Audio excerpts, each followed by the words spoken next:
अब बात आती है जब फीमेल डॉक्टर के पास जाती है तो वो क्या क्या सलाह दे सकते हैं। आपको डॉक्टर जो है 3 मेन चीज़ें आपका टेस्ट करना बहुत ज़रूरी समझेंगे। एक तो आपका एंटीफॉस्फोलिपिड सिंड्रोम का टेस्टिंग करना। ये एंटीबॉडीज जो होती हैं जो बता सकती हैं कि आपको एंटीफॉस्फोलिपिड सिंड्रोम या एपीए सिंड्रोम है कि नहीं, वो एंटीबॉडीज वो टेस्ट करवाते हैं, उससे वो बता सकते हैं।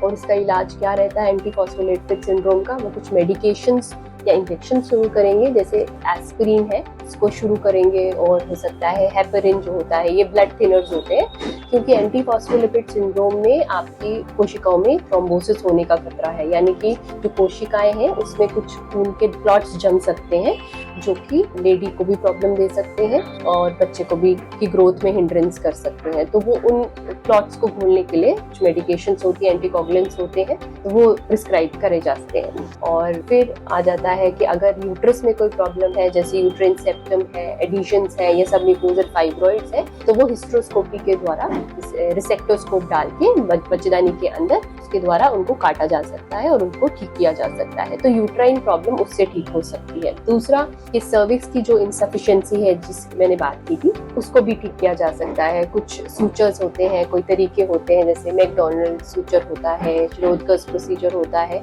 इन प्रोसीजर से सर्विक्स को टाइट किया जाता है। कितने हफ्ते में किया जाता है ये डिटेल्स मैं यहाँ पे शेयर नहीं कर रही हूँ, ये बहुत ही लेंथी हो जाएगा इसलिए। तो बेसिकली मोटे तौर पे कुछ सर्जरीज है जिससे जो सर्वाइकल इनसफिशिएंसी है उसको भी ठीक किया जा सकता है। फिर तीसरा आ जाता है कि जेनेटिक कोई प्रॉब्लम है। जेनेटिक प्रॉब्लम है तो मदर और फादर दोनों के लिए डॉक्टर बोलेंगे कि कैरियोटाइपिंग कराई, यानी उनकी chromosomal studies mother and father की कराई जाती है। उसमें कोई प्रॉब्लम आ जाती है तो उसका डायग्नोस बता दिया जाता है पेशेंट को।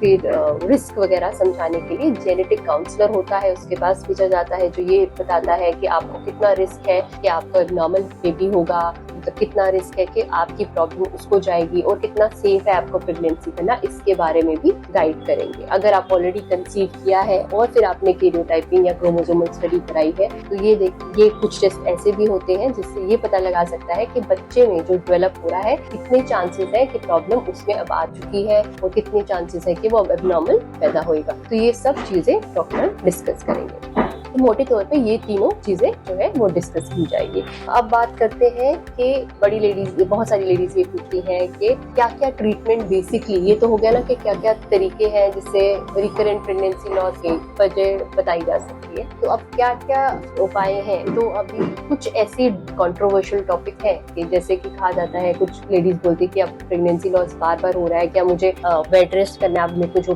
बेबी ठहरा है उसको बचाने के लिए क्या मुझे लॉन्ग बेड रेस्ट करूं तो उससे फायदा होगा। तो मैं बताना चाहूंगी कि अभी ये सब कुछ टॉपिक्स कंट्रोवर्शियल है कि बेड रेस्ट जो है वो इतना ज्यादा हम नहीं प्रमोट करते हैं, क्योंकि इसका कोई स्टडी में यूजफुलनेस पाई नहीं गई है कि बेड रेस्ट करेंगी तो अबॉर्शन नहीं होगा, ऐसा कुछ ज्यादा नहीं पाया गया है। हालांकि मुझे कहते हैं कि हैवी वेट वगैरह ना उठाएं या ट्रैवल कर रहे हैं तो सेफ ट्रैवल करें, कोई हादसा ना करें, तो ये हम उनको एडवाइस कर सकते हैं। फिर दूसरा के जैसे मैंने आपको ब्लड थिनर्स के बारे में बात की थी, एस्पिरिन और हेपरिन वगैरह जो देते हैं वो सब फीमेल्स में देने की जरूरत नहीं है जिनको बार बार प्रेगनेंसी लॉस हो रहा है। तो अगर उनको एंटीफॉस्फोलिपिड सिंड्रोम या एपीए सिंड्रोम नहीं है तो उसमें अननेसेसरी उनको देने की भी कोई वजह जो है स्टडीज में नहीं पाई गई है। फिर आ जाता है एक बहुत कॉमन ड्रग है, हार्मोन है प्रोजेस्टेरोन, जो अक्सर डॉक्टर्स जो है प्रिस्क्राइब करते हैं, बट इनका भी जो रोल है वो भी कॉन्ट्रोवर्शियल है।